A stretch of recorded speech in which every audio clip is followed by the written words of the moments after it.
This is the TV Live podcast with Rob Francis.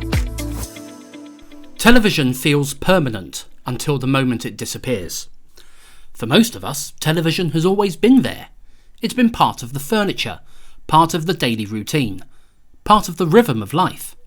We switch it on without thinking. We expect programmes to begin on time. We expect news bulletins to appear when they're scheduled. We expect favourite shows to return week after week.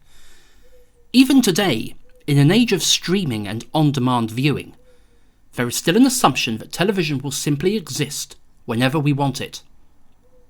That's why the 1979 ITV strike remains one of the most remarkable stories in British broadcasting history. For 11 weeks, one of the nation's largest television networks effectively vanished. Millions of viewers switched on their televisions and found nothing. No programmes, no presenters, no entertainment, no news, just silence. Now, I wasn't born when this happened, which perhaps makes the story even more fascinating to me. I've always known ITV as a permanent part of British life, whether it was watching drama series, entertainment programmes, news coverage or major national events. ITV was simply there. Looking back at 1979 is a reminder that television is not some unstoppable force. It depends on people. It depends on cooperation. It depends on hundreds, sometimes thousands of individuals working together every single day. And when that cooperation breaks down, even something as powerful as a national television network can grind to a halt. To understand the strike, it helps to understand Britain in 1979. The country had endured years of industrial unrest. Trade unions held significant influence across many industries, and disputes over pay and working conditions were common. The television industry was no exception. Behind the glamour of television screens sat a vast force of engineers, electricians, camera operators, technicians, editors, production staff, and countless others whose work made broadcasting possible. The dispute that would eventually shut down ITV began at Thames Television. Thames was one of the biggest and most important companies within the ITV network, responsible for broadcasting to London on weekdays and producing many programmes seen across the country. It was a powerhouse of British television, creating entertainment, current affairs and drama programmes that attracted huge audiences. The immediate issue centred on electricians who belonged to the Electrical, Electronic, Telecommunications and Plumbing Union, the EETPU. They were unhappy with a proposed pay increase which they considered inadequate. At first glance, it might sound like a relatively straightforward dispute over wages. However, disputes in television rarely remain simple because television production relies on such a tightly interconnected workforce. As tensions grew, management attempted to continue normal operations.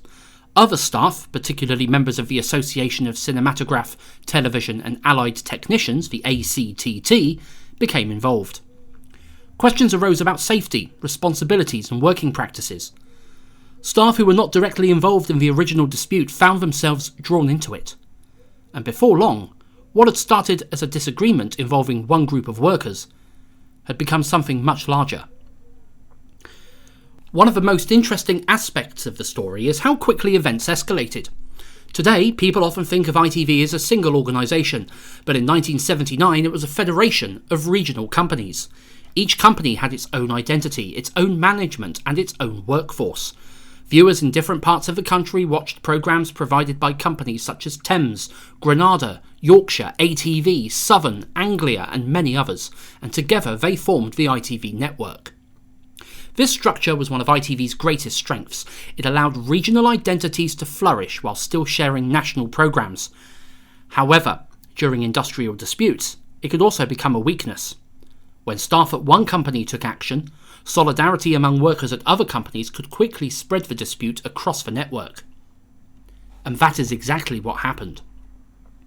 As management and unions dug in, support for the action spread beyond Thames.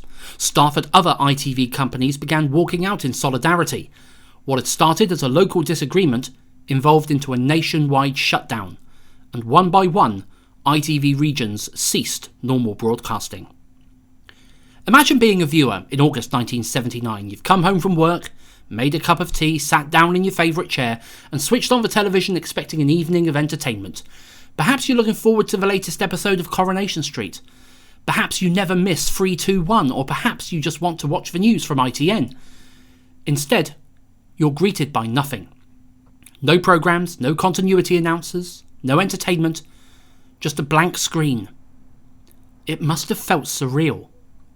Today, if a channel goes off air, viewers have hundreds of alternatives, streaming services, catch-up platforms, social media, YouTube, and dozens of other television channels competing for attention. In 1979, the television landscape was far simpler. For most people, the choice was essentially between the BBC and ITV. Losing one of those options represented a major change to daily life. Eventually, viewers were shown a static caption produced by the Independent Broadcasting Authority. It informed viewers that programming had been interrupted because of an industrial dispute and would resume as soon as possible. The message itself was remarkably straightforward. It said, "Independent television. We are sorry that programmes have been interrupted. There is an industrial dispute. Transmissions will start again as soon as possible." No dramatic explanation, no lengthy statement, just a simple acknowledgement that ITV was gone. And what fascinates me is that this caption reportedly attracted around 1 million viewers.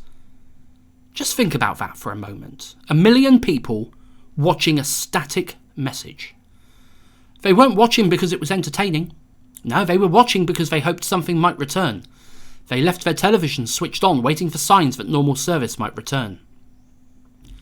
There's something oddly moving about that image. Millions of people staring at a caption card, willing it to disappear. The caption even took on a strange significance during the strike. At one point, information relating to the hunt for the Yorkshire Ripper was added to the screen as part of a public appeal.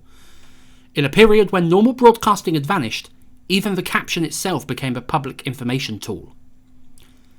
The only ITV company that continued broadcasting throughout the dispute was Channel Television. The Channel Islands occupied a unique position within the network, and because of the company's small size and limited advertising market, there was concern that prolonged industrial action could threaten its survival. And as a result, Channel Television continued operating. Its schedule was necessarily limited. Unlike larger ITV companies, it lacked extensive facilities and resources, yet it managed to keep some form of service on air. Looking at surviving programme schedules from the strike period is fascinating because they reveal television reduced to its essentials. There'd be a lunchtime news bulletin, then close down. Hours later, broadcasting would resume with children's programmes, imported adventure series, local news, films and occasional drama.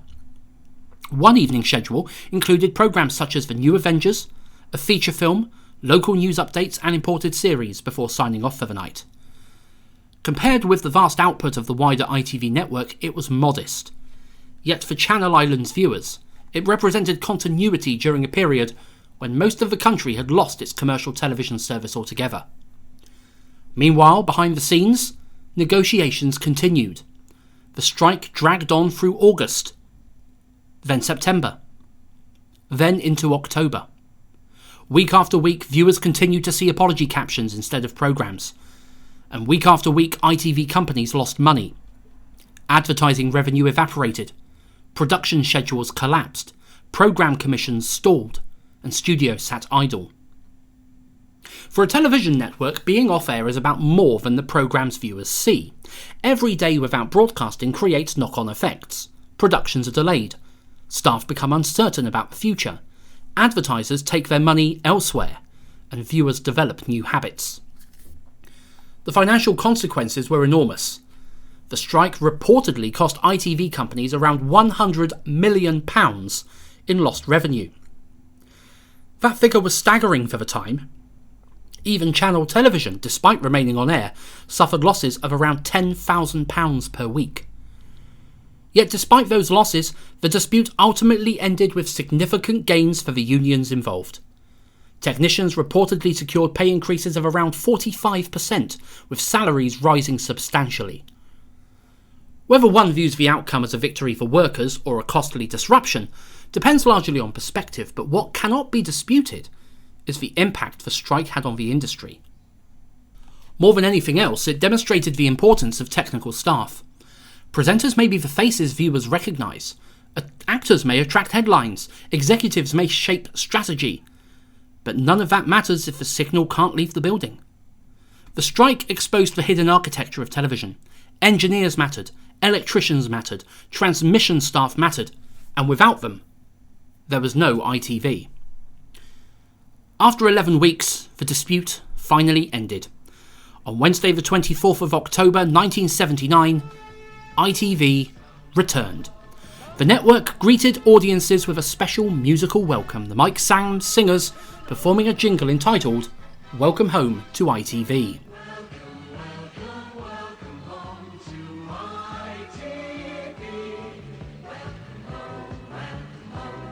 It is difficult to imagine a more appropriate title. Viewers really were coming home. The first evening schedule was carefully assembled from programmes completed before the strike began.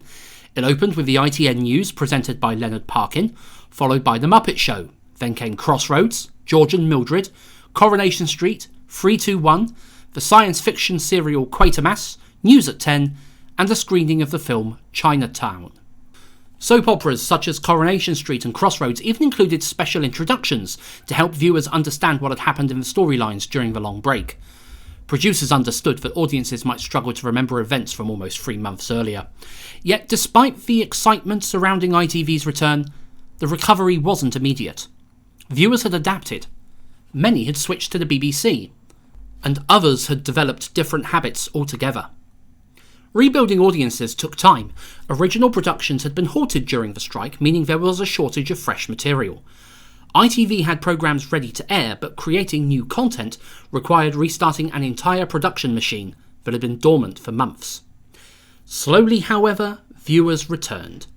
The familiar programmes came back, the schedules filled out, and normality resumed. But something had changed. The strike marked the end of an era in British broadcasting. It was the longest and most significant industrial dispute in ITV's history.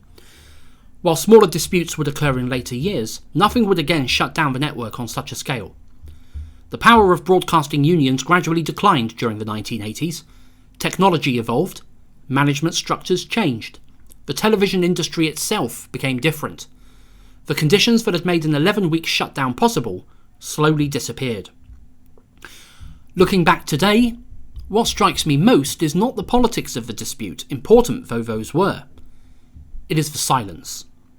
Television is built around pictures and sound, yet one of the defining moments in ITV's history is remembered because neither existed. A blank screen became the story. For somebody who works in broadcasting, that idea is strangely powerful because we spend so much time thinking about programmes, presenters, ratings, and production values. The 1979 strike reminds us that broadcasting depends on something much more fundamental. It depends on people working together. And perhaps that is why the story continues to resonate nearly half a century later. It's not simply a story about industrial relations or pay disputes. And it's not even a story about television. Because it's a story about what happens when an institution that feels permanent suddenly proves it's not. I wasn't around to experience the ITV strike of 1979 firsthand. I never sat in front of a blank screen waiting for programmes to return. I never watched the apology caption. I never heard the Welcome Home to ITV jingle as it happened. But looking back now, it feels like one of the most important events in British television history because it revealed something that audiences rarely see. Behind every programme, every news bulletin, every drama series, and every continuity announcement were countless people whose names never appear on screen.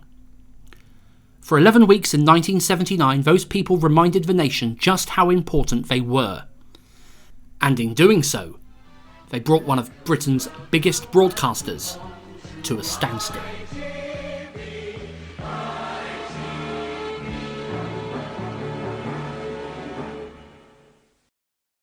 This has been the TV Live podcast with Rob Francis, a Red Telephone Box production.